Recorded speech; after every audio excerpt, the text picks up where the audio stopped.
I'm also from Ağdam. Ağdam is my hometown, and I'm very proud of to be here. I'm proud of my sector. I'm proud of to be the miner.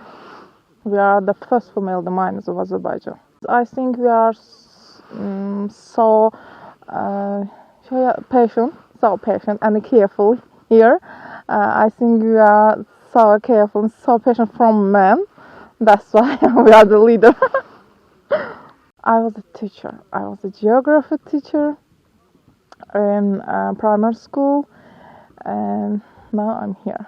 Teaching is also proudful, but I think that my hometown Ağdam needs our help. I was not born here. My mom and my dad was born in Ağdam. We are 27 colleagues here. We are in together. We are so courage, and we work together. Our training was in summer, and that's why it's so difficult.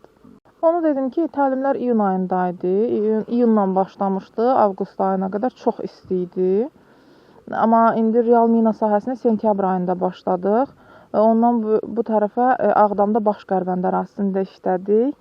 Hal-hazırda isə Nəmirlidəyik. Başqərvənd ərazisini təhvil verdik. Nəmirlidə işləyirik, Ağdamın Nəmirli kəndində. Ağırlıq cəhətdən çətindir, amma yenə də bizim üçün şərəfli bir peşədir. We are going to the field and we start to do test our detector. Then we are going our work line and then start our work.